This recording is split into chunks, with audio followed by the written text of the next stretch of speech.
정치적 뭐 결단을 한번 승부수를 걸어야죠. 근데 신당 창당은 불가능할 거라고 봅니다. 왜냐하면 대한민국 선거사에서 새로운 정당, 새로운 신당이 나왔던 건 보통 대선과 총선을 앞두고 일어나지 지방선거를 앞두고 새로운 세력이 나타난 적은 없습니다. 예. 아무래도 지방 권력이 중앙 권력보다 떨어지는 부분도 있고 아무래도 중요도가 떨어지기 때문에 지방선거 때 신당 창당을 통해 도전을 하는 사람들이 없거든요. 그렇기 때문에 아까 여러분들이 말씀하신 것처럼 한동훈 전 대표가 유일하게 혈혈단신으로 혼자 무소속 그리고 아마 뭐 서울시장 그러니까 이준석 대표는 별로 그렇게 한동훈 전 대표에 대한 그게 없는 것 같아요. 서울시장 출마하면 사실상 죽으라는 거거든요. 정치적 공학을 계산하면요. 지금 국민의힘과 개혁신당이 연대할 가능성이 되게 높습니다. 예. 토의고 특검법 처리도 연대를 하고 있는 거고요. 나중에 이제 민생 문제나 경제 문제 그리고 선거에 가까워질수록 연대할 가능성이 높아지겠죠. 예. 그러면 이준석 대표가 우리 당에 들어올 가능성도 있게 됩니다. 그럴 가능성까지 염두에 둔다 그러면 본인의 공간을 넓게 잡는 게 한동훈 대표가 있을 때일까요? 아니면 없을 때일까요? 당연히 한동훈 대표가 없을 때 본인의 공간이 더 넓어지겠죠. 겹치니까. 그렇죠. 그렇기 때문에 아마 한동훈 대표가 없는 그 상황을 본인이 더 선호할 수밖에 없습니다. 예. 그렇기 때문에 탈당해서 창당해라라고 본인이 이제 권유를 할 수 있는 거죠. 그러니까 한동훈 전 대표는 그냥 당원의 신분이니까 다툴 거는 이제 징계 내용밖에 없는데 징계 내용은 들어가는 순간 우선 그 결과 바뀌기 힘들고 2 지금 이 사건에 대해서 드러나지 않았던 사실들이 더 드러날 가능성이 있습니다. 내가 한동훈이라면은 고수라면은 오늘 오전이 가기 전에 둘 중에 하나를 할 것이다. 창당 선언 또는 무소속 서울시장 출마 선언. 한동훈 대표 무소속 출마 전혀 가능성 없고요. 예. 그리고 저희가 탈당해서 신당 만들고 하는 일 없어요. 이 당의 주인은 저희고요. 예. 보수를 대표하는 국민의힘을 바로 세울 사람들은 한동훈 대표 그리고 건전한 우리 당의 중도적 세력들 이분들이 당을 다시 살릴 겁니다. 이준석 대표가 물론 뭐 유사 출신은 아닙니다. 막 경험자거든요. 국민의힘에서 그때 뭐 하고 가처분 내고 그랬죠 본인이. 그래 결국에는 결과를 못 뒤집었단 말이에요. 예. 그렇게 되면 또 이준석 대표가 얘기하는 게 가처분 법원에 가게 되면 드러나지 않는 사실이 나올 수 있다. 그게 리스크가 될 수 있다고 얘기하는 것 같아요. 네, 이 부분은 어떻게 생각하세요? 그거 상당히 상식적이고 예. 맞는 말입니다. 그리고 이렇게 만약에 가처분 신청 가게 되지 않습니까? 예. 거기서 기각이 돼버리면요.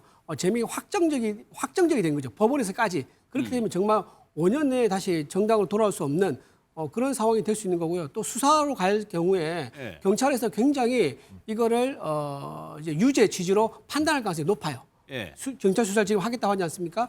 73세 한동훈이 실제 한동훈인지 아니면 한동훈 73세 한동훈 아이들 빌린 제3자인지 이거를 수사를 통해서 밝힐 수 있다고 그랬는데 예. 그 수사까지 가게 되면 나중에 한동훈 대표가 법적 책임을 질 수 있는 상황까지도 될 수 있는 거죠. 그리고 지금 이준석 대표가 창당 얘기를 했는데 예. 창당은 사실 불가능하죠, 현실적으로. 힘들죠. 왜냐하면 지금 근데 그럼에도 불구하고 저희가 한 이유가 뭐냐면은 예. 이준석 대표는요 이런 방법을 얘기해서 은근히 군부를 떼서 이렇게 한번 해봐봐라고 떠미는 것 같아요. 그러니까 저는 궁금한 게 이 말에 이준석 대표가 진심으로 하는 얘기냐, 어느 평론의 입장에서 한 얘기냐, 아니면 그런 의도를 가지고 한 얘기냐. 정치적 공학을 계산하면요. 지금 국민의힘과 개혁신당이 연대할 가능성이 되게 높습니다. 예. 토의고 특검법 처리도 연대를 하고 있는 거고요. 나중에 이제 민생 문제나 경제 문제 그리고 선거에 가까워질수록 연대할 가능성이 높아지겠죠. 예. 그러면 이준석 대표가 우리 당에 들어올 가능성도 있게 됩니다. 그럴 가능성까지 염두에 둔다 그러면 본인의 공간을 넓게 잡는 게 한동훈 대표가 있을 때일까요? 아니면 없을 때일까요? 당연히 한동훈 대표가 없을 때 본인의 공간이 더 넓어지겠죠. 겹치니까. 그렇죠. 그렇기 때문에 아마 한동훈 대표가 없는 그 상황을 본인이 더 선호할 수밖에 없습니다. 예. 그렇기 때문에 탈당해서 창당해라라고 본인이 이제 권유를 할 수 있는 거죠. 예. 아니면 무소속으로 아예 서울시장 나가버려라. 그래야지 내가 들어가면 더 정치적 공간이 넓어진다. 예. 그런 계산을 본능적으로 아마 했을 수가 있다 생각됩니다. 그래서 이준석 대표가 이 얘기를 하면서 고수라면 네네. 이라고 이 얘기를 붙인단 말이에요. 저도 그 부분을 주목해서 봤는데요. 이준석 대표는 정치공학에 상당히 능합니다. 그렇죠. 어떤 그 나이나 정치적 연조를 다 떠나서 정치공학에 상당히 능합니다. 고수라면 조언을 한다면 해놓고 고수라면 나는 고수다 그 얘기잖아요. 그러면 이준석 대표가 예를 들어서 조언한다고 한 내용 중에 최종적으로 이득을 보는 사람이 누구냐라고 보면 딱 한 사람 귀결된 사람이 있어요. 바로 이준석입니다. 그렇게 본다 그러면 서울시장으로 나갔다 밖으로 또 창당으로 나왔다 자기는 국민의힘하고 같이 할 수도 있고 또 밖에 있는 세력들 지금 오세훈 시장이라든지 뭐 안철수 씨라든지 여러 이제 약간 지금의 국민의힘 주류와 떨어져 있는 사람들하고 할 수도 있고 예. 어떻게 봐도 본인이 유리하다. 진짜 조언을 한다 그러면 서울시장 출마, 지방선거 출마를 얘기한다 그러면 지금 이 형국에서는 한동훈 대표한테 가장 험지는 대구일 겁니다. 예. 만약에 보수 본류에서 살아남는다 그러면 정치적 입지가 있겠죠. 같은 장렬히 전사 개념도 여러 종류가 있죠. 그냥 소위 말하는 개죽음처럼 의미 없는 죽음도 있을 수 있단 말이죠. 그렇게 본다 그러면 진짜 진심으로 조언한다 그러면 예. 대구시장을 나가라든지 그래서 보수의 심장에서 인증받아 다시 돌아오라든지 이렇게 하면 진정성이 좀 보이겠죠. 아니 그런데 이준석 대표도 나가서 당차 만들었잖아요. 그렇죠. 근데 이제 그때는 총선 때기 때문에 어떤 선택지가 좀 있었다면 지금은 지방선거기 때문에 그런 선택 좀 약하고요. 예. 다만 저는 이준석 대표가 한동훈 전 대표에게 병도 주고 지금 약도 주는 어떤 처방을 그래요? 했거든요. 예. 병도 준 건 보면 뭐냐면 장동혁 대표가 결국은 어떤 국민의힘에서 윤리위원회에서 한동훈 전 대표에 대한 제명 결정하게 된 게 보면 그때 장동혁 대표하고 이준석 대표가 통일교 특검 연대한다고 회동을 했거든요. 예. 그렇게 되면 결국은 아마 장동혁 대표 입장에서 볼 때는 윤리위원회에서 만약에 한동훈 전 대표에 대한 제명을 하게 되면 중도 보수가 굉장히 반발을 할 텐데 그 반발의 글을 오히려 한동훈 이 이준석 개혁신당과 연대함으로써 조금 어떻게 좀 커버하겠다는 그런 게 좀 있었거든요. 예. 그렇기 때문에 아마 이준석 대표의 입장에서 볼 때는 공교롭게도 그냥 장동혁 대표 체제에 힘을 실어주는 꼴이 됐기 때문에 어떻게 뭐 한동훈 죽이기에 연대한 그런 꼴이 됐기 때문에요. 어쨌든 이준석 대표가 병을 주게 된 거고 약을 준다는 거 보면 어쨌든 이준석 대표가 상당히 정치 경험이 풍부하거든요. 예. 본인이 직접 창당도 했고 지난 어떤 총선에서 뭐 세석을 얻었고 또 대선에도 출마한 경험이 있기 때문에 한동훈 전 대표보다는 훨씬 더 풍부한 정치 경험이 있는데 다만 저는 어떤 무소속 서울시장이라든가 신당 창당은 말이 안 되고 방금 아마 우리 신용환 교수께서 얘기한 것처럼 저는 대구로 갈 필요 있다고 보이거든요.